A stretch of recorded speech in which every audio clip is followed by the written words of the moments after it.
மரியாதைக்குரிய நண்பர்களே, எங்களுடைய அந்த குறுகிய கால அழைப்பை ஏற்று வந்ததுக்காக எல்லாருக்கும் நன்றி.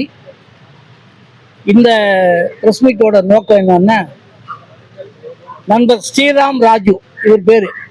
இவர் நடிகர் விஜயோட ரசிகர், பரம ரசிகர், பக்தர்னு கூட சொல்லலாம்.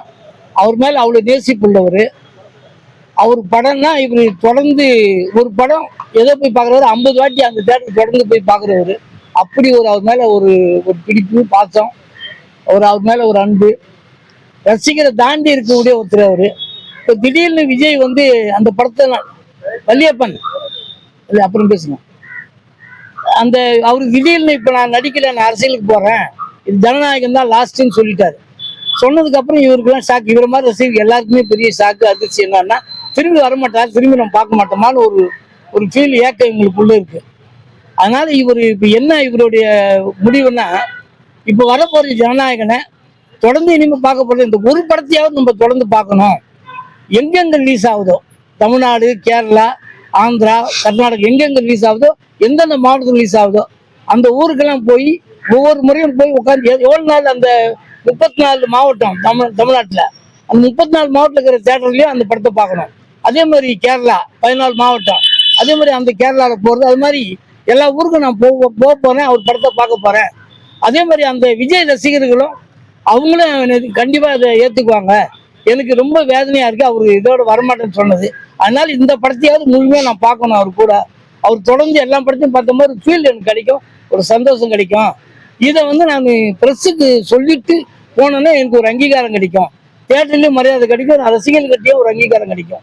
அதுக்காக நான் பிரஸ்ஸை மீட் பண்ணணும் அப்படின்னாரு. அதுக்காக தான் அந்த பிரஸ் மீட் கூட்டியிருக்கிறோம். நீங்க வந்ததுக்கு ரொம்ப நன்றி. இதுக்கு இயக்குனர் கேரஸ் சார், ஜெகன் சார், நம்ம ஹீரோ ஆரியன் ஷாம் அவர்கள் இது ஒத்துக்கிட்டு இதுல கலந்து சிறப்பு நிலை வந்ததுக்காக முதல்ல அவங்களுக்கு நன்றி தெரிவிச்சுக்கிறேன். அதுக்கு முன்னாடி தம்பி ஸ்ரீராம் ராஜு அவரை பத்தி கருத்து சொல்லுவேன். எல்லாருக்கும் முதல்ல ஆத்மார்த்தமான வணக்கம். எல்லாருக்கும் முதல்ல ஆத்மார்த்தமான வணக்கம்ங்க. முதல் முறை இந்த மாதிரி கொஞ்சம் பதட்டமா இருக்கு, ஏதாவது தப்பா பேசணும்னு நினைச்சிருங்க. சார் எல்லாம் டிவியில தான் பார்த்துருக்கேன், என்ன பேசுன்னு தெரியல. ரொம்ப நன்றி நம்ம எல்லாம் வந்ததுக்கு, பத்திரிகை நண்பர்கள், ஊடக நண்பர்கள். வெளிச்சமா இருக்கு, சந்தோஷமாவும் இருக்கு. ஆண்டவன் அருள் போல நினைக்கிறேன். இந்த மீடியா மொத்தமா அத்தனை கண்கள் மாதிரி இருக்கு. எனக்கு ரொம்ப சந்தோஷம் நீங்க வந்ததுக்கு. என் பேர் ஸ்ரீராம், பெரம்பலூர் மாவட்டத்துல பூலாம்படிங்கிற கிராமத்துல இருந்து வரேன். ஆக்சுவலா நான் ஒரு மாணவன் தான், லா படிச்சுட்டு இருக்கேன். இப்போ இது அண்ணாவுக்காக கடைசி படம், கடைசி வரைக்கும் அவர் அன்பா வழி அனுப்பி வைக்கணும். இதுக்கு மேல அவர் பார்க்க முடியாது இல்ல. உங்களோட சப்போர்ட்டு நான் எங்க போனாலும் கொஞ்சம் பாதுகாப்பா இருக்குன்னு நினைக்கிறேன். ரெண்டாவது எனக்கான உறவுகள் ஏற்படும். அண்ணனோட தம்பிகள், தங்கைகள், யார் யாரெல்லாம் பார்க்க போறோன்னு தெரியல, ஆனா நிறைய உறவுகள் ஏற்பட போகுது. மனுஷங்களை சம்பாதிக்க போறேன், அதுதான் பெருசா நினைக்கிறேன். அண்ணனுக்காக வேற எதுவும் வாங்க ஜெகன் சார். அம்மா பத்திரிகை, தொலைக்காட்சி, ஊடக நண்பர்கள் எல்லாருக்கும் புத்தாண்டு வாழ்த்துக்கள். தம்பி ஸ்ரீராம் ராஜு ஒரு மோட்டார் சைக்கிள் டைரிஸ் மாதிரி இந்த இளைய தளபதியோட படத்தை பார்க்கறதையே ஒரு பெரிய ஷெட்யூலா போட்டு அதை ஒரு 50-60 நாள் படம் கடைசி நாள் தியேட்டர்ல ஓடுற வரைக்கும் போய் எல்லா தியேட்டருக்கும் போகணுன்ற அந்த ஒவ்வொரு ஸ்டேட்டா போகணுங்கிற அந்த முன்னெடுப்பு ரொம்ப ஆச்சரியமா இருந்துச்சு. உணர்ச்சிவசப்பட்டு தளபதி இனிமே பார்க்க முடியாதுன்னு சொல்றாரு. டெய்லி பார்க்கலாம், டெய்லி சொல்றோம். அது சினிமாவில் நடிக்கலன்னு சொல்றாரு, அவ்வளவுதான். ஒரு அம்மா வயிற்றுலேருந்து ஒரு குழந்தை பிறக்குது, அதுக்காக தொப்புள் கொடி கட் பண்ணாமல் இருக்க முடியுமா? அந்த மாதிரி இன்னொரு இடத்துக்கு போறோம்னா அவன் இழந்து, அவன் படிக்கிறோம், காலேஜ்ல படிக்கிறோம், ஸ்கூல்ல படிக்கிறோம், வேற இடத்துக்கு போனோம்னா அதுக்கு விட்டுட்டு தான் அங்கேயே இருக்குமே இருக்க முடியாது இல்ல. ஒரு மக்கள் பணிக்கு வர்றாருன்னா அப்ப இதை விட்டு தான் அவனு இதுக்கெல்லாம் அழுது எமோஷனல் ஆகக்கூடாது. நான் தம்பி மாதிரி இருக்கிற ரசிகர்களுக்கு என்னோட அன்பான ஒரே ஒரு சின்ன வேண்டுகோள், உங்களுடைய தூய்மையான, அதாவது உங்க எல்லாருக்கும் தெரிஞ்ச விஷயம், தமிழ் நடிகர்கள் மட்டும், தமிழ் சினிமால மட்டும் இல்ல, இந்திய சினிமால இல்ல, உலக சினிமாலேயே இளைய தளபதி மாதிரி ஒரு வெறி கொண்ட கோடிக்கணக்கான இதயங்களை வச்சிருக்கிற ஒரே ஒரு நடிகர் அப்படின்னா அது வந்து இவர்தான் சொல்ல முடியும். உலகம் முழுக்க எந்த ஹாலிவுட் எடுத்துக்கிட்டா கூட இப்படி இருக்க மாட்டாங்க. அவ்வளவு லவ், அவ்வளவு அன்பு, கண் கலங்கி இந்த மாதிரிலாம். ஸோ நான் எது செஞ்சாலும் உங்களோட அன்பை காட்டுறது எல்லாமே, நீங்க ரிலீஸ் டேட்ல கூட வந்து கட்டை விட்டு பால் ஊத்து எல்லாமே செய்யுங்க. நான் ரொம்ப பாதுகாப்பா செய்யுங்க. நீ பைக்ல போறது ரொம்ப கவனமா போ, ஏன்னா உங்களை நம்பிதான் குடும்பம் இருக்கு. ஸோ நீங்க செய்யற ஒவ்வொரு நல்ல விஷயமும் அவருக்கு நல்லதா முடியணும், அவருக்கு நன்மையா சேரணும். நீ உங்களோட அன்பு வந்து அவருக்கு எதுவும் தொந்தரவு கொடுத்துடக்கூடாது. ஸோ அந்த அன்பை வந்து நல்ல வழியில ரொம்ப பாதுகாப்பா செய்யுங்க எல்லா விஷயத்தையும். இது என்னுடைய அன்பான வேண்டுகோள். ஏன்னா ஒரு ரசிகனா நானும் தளபதியோட வெறிய தம்பியை விட ரொம்ப தீவிரமான ரசிகனா தான் நான் சினிமாக்குள்ள வந்தேன். நான் அவரை சந்திச்சப்ப எனக்கு 27 வயசு, கதை சொல்ல வந்தப்போ 2003 நினைக்கிறேன். அந்த 2003 மே 8ஆம் தேதி அந்த படம் ரிலீஸ் ஆச்சு, 23 வருஷத்துக்கு முன்னாடி. ஸோ நான் தளபதி வந்து அவர் புதிய கீதை. ஸோ தளபதி வந்து சினிமா விட்டு போறது அப்படின்றதுல வந்து எனக்கு அதுல வருத்தமே இல்லை. ஏன்னா அவர் இங்க நிறைய சாதிச்சாச்சு, ரெக்கார்ட் பண்ணியாச்சு. அதுக்கப்புறம் இன்னும் நிறைய ரெக்கார்ட் பண்றதுக்கு இன்னொரு விஷயத்தை நோக்கி போறாரு. அதுக்கான முதல்ல வாழ்த்துவோம் சந்தோஷமா. அதை வந்து ரொம்ப சினிமா விட்டு போறாருன்னு துக்கமெல்லாம் நான் எடுத்துக்கவே இல்லை அதை. ஏன்னா அவர் எப்ப பார்க்கனாலும் ஓடிடியில் அவரோட படங்கள் இருக்க போகுது, மக்களோட தினமும் வந்து தொலைக்காட்சி மீடியாக்களோட இருக்க போறாரு. ஸோ மக்களோட இருக்க போறாரு. அதுக்கு முதல்ல என்னோட வாழ்த்துக்கள் தளபதிக்கு. மற்றபடி ரொம்ப சந்தோஷம் இந்த ஜனநாயகன் வெற்றி அடைய. ஏன்னா இது வந்து 2 பொங்கல், ஜனநாயகன் பராசக்தி, ரெண்டுமே வெற்றி அடையட்டும். ரசிகர்கள் ரொம்ப பாதுகாப்பா இந்த வெற்றியை கொண்டாடுங்க, ரிலீஸை கொண்டாடுங்க. ரொம்ப சந்தோஷம். இப்போ வந்து அரசியல் நகர்வுக்கு போயிருக்கிற இளைய தளபதிக்கு என்னுடைய அன்பான ஒரு பெரிய சந்தோஷமான வாழ்த்துக்களை சொல்லிக்கிறேன். ஏன்னா புதிய கீதைன்ற ஒரு படம் வந்து வணிக ரீதியா பெரிய வெற்றி அடையல, ஆனா ரொம்ப கான்பிடென்டான படம், தன்னம்பிக்கை கொடுத்த படம் அது. அந்த சாரதிங்கிற அந்த கேரக்டர் வந்து நான் வந்து 23 வருஷத்துக்கு முன்னாடி அவருக்கு வந்து அரசியல் ஆசை இருந்துச்சா இல்லையான்னு கூட எனக்கு தெரியாது. ஆனா அப்பயே வந்து ரொம்ப கான்பிடென்டா, ரொம்ப பாசிட்டிவான ஒரு கேரக்டரா தான் இருக்கும். ரொம்ப ஸ்பீடா இருப்பாரு அந்த சாரதிங்கிற வந்து, ஸ்பீடா கான்பிடென்டா இருப்பான். ஸோ எனக்கு அப்போ வந்து அவரை நான் பார்த்ததுல வந்து, அவரை நான் படிச்சதுல, இப்போ பேரரசனெல்லாம் நிறைய படிச்சிருக்காரு அவர்கிட்ட. நான் பார்த்த ஒரு 3 வருஷ காலத்துல அவருடைய அன்பை நிறைய பார்த்துருக்கேன், அவரோட கான்ஃபிடென்ஸை பார்த்துருக்கேன், அவரோட உறுதியை பார்த்துருக்கேன், அவரோட கோபத்தையும் பார்த்துருக்கேன், அவரோட வைராக்கியத்தை பார்த்துருக்கேன். ஸோ இந்த அரசியல் பிரவேசம், அரசியல் நகர்வு எனக்கு பெரிய சந்தோஷத்தையும் உற்சாகத்தையும் கொடுக்குது. வாழ்த்துக்கள் அவருக்கு. ஸோ என் புதிய கீதை படத்திலிருந்து சிநேகன் எழுதின ஒரு கவிதையை வந்து வாழ்த்தா சொல்லி விடைபெறுகிறேன்.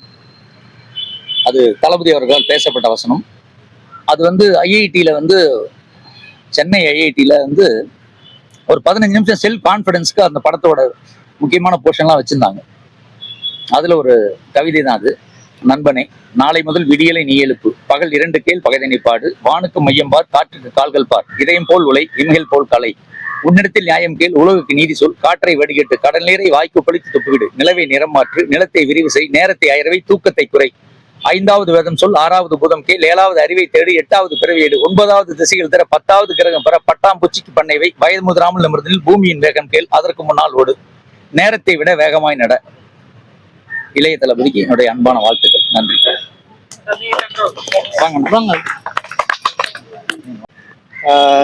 இது ரொம்ப ஒரு டிஃப்ரெண்டான இவெண்ட். நான் கேள்விப்பட்டேன் தம்பி ஒரு ஸ்ரீராம் இது மாதிரி சொல்றாரு. அது அது கேட்ட உடனே ரொம்ப ஒரு டிஃப்ரெண்டான ஈவெண்ட். அண்ணன் கூப்பிட்டாரு. ஸோ கண்டிப்பா வரணும்னு வந்திருக்கிறேன். ஸோ ஃபர்ஸ்ட் ஆஃப் ஆல் இவ்வளோ பெரிய எஃபர்ட் இவர் போட்டிருக்கிறாரு. அதுக்கு பாராட்டணும் இவரை ஃபர்ஸ்ட். ஏன்னா எந்த ஒரு சினிமா எடுத்தாலுமே சார், நான் ஒரு படம் பண்ணியிருக்கேன் அந்த நாள்னு. இப்போ சினிமான்றது நீங்க பாத்தீங்கன்னா ஒரு ஒரு ட்ரீம் வேர்ல்டு மாதிரி, ஒரு கனவு வேர்ல்டு மாதிரின்னு சொல்லலாம். ஏன்னா ஒரு சினிமால மட்டும்தான் நீங்க எவ்ரிடே ஒவ்வொரு கேரக்டரு ஒவ்வொரு ரோலா நீங்க ஆக்ட் பண்ண முடியும். ஒரு நாள் நீங்க டாக்டரா ஆக்ட் பண்ணலாம், ஒரு நாள் லாயரா ஆக்ட் பண்ணலாம், ஒரு நாள் நீங்க போலீஸா ஆக்ட் பண்ணலாம், இல்ல ஒரு நாள் கிரிமினலா ஆக்ட் பண்ணலாம். அது மாதிரி சினிமால நீங்க நிறைய கத்துக்கலாம். அது நீங்க எந்த ஒரு ப்ரொஃபஷன்லயோ எந்த ஒரு தொழிலையோ அது அது வந்து சாத்தியம் வந்து இல்லை. ஸோ அந்த மாதிரி நான் ஃபர்ஸ்ட் படம் வந்து பண்ணும்போது அவ்வளோ வந்து என்ஜாய் பண்ணேன். அந்த சினிமா அந்த வந்து ப்ரோசஸ்ன்றதை வந்து அவ்வளோ வந்து என்ஜாய் பண்ணி தான் வந்து பண்ணேன். ஒவ்வொரு சினிமாலையும் அவ்வளோ ஒரு வந்து எஃபர்ட் போட்டு தான் வந்து பண்றாங்க. இப்போ நான் இப்போ ரீசெண்டா போன வாரம் வந்து சாரோட படம் பேரர் சாரோட வந்து படம் வந்து பார்த்துட்டு இருந்தேன், திருப்பாச்சி படம். நான் அது ஸ்கூல் டைம்ல வந்து பார்த்துருக்கேன், ரொம்ப சின்ன பையன். ஆனால் இப்போ நான் வந்து போன வாரம் வந்து மறுபடியும் ஜஸ்ட் வந்து யூடியூப்ல வந்து பார்த்துட்டு இருந்தேன். அதுல நீங்க பாத்தீங்கன்னா அது 3 கேரக்டர் வந்து இருக்கும். அதாவது அந்த சனிய சகடை, பான் பராக் ரவி, அப்புறம் வந்து பட்டாசு பாலு. அவ்வளவு ஸ்ட்ராங்கா வந்து இருக்கும் ஒவ்வொரு கேரக்டரும். ஒரு வில்லன் ஒரு படத்துல எவ்வளவு ஸ்ட்ராங்கோ அது வந்து ஹீரோக்கு அவ்வளவு பெரிய வெயிட். அதுதான் நம்ம எனி ஒரு கமர்ஷியல் படத்தோட வெற்றி பார்த்தாலுமே வில்லன் கேரக்டர் வந்து அதுல ரொம்ப வந்து ஸ்ட்ராங்கா வந்து இருப்பாங்க. இப்போ திருப்பாச்சியா வந்து ஆகட்டும், இல்ல வந்து கில்லியா வந்து ஆகட்டும், இல்ல ரஜினி சார் பண்ண படையப்பா,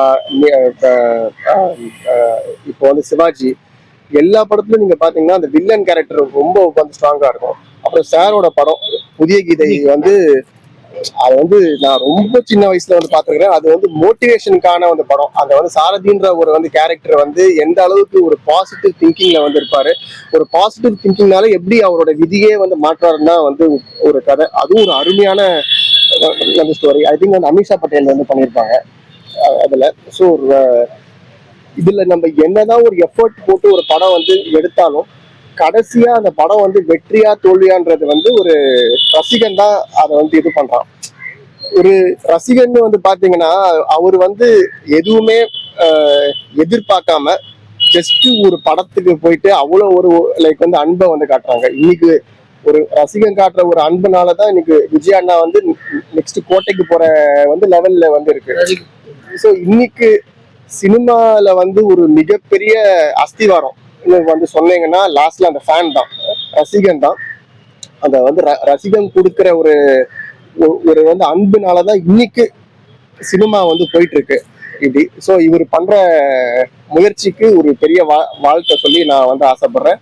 மற்றபடி ஜனநாயகன் படம் மிகப்பெரிய வெற்றியா வந்து ஆகணும்.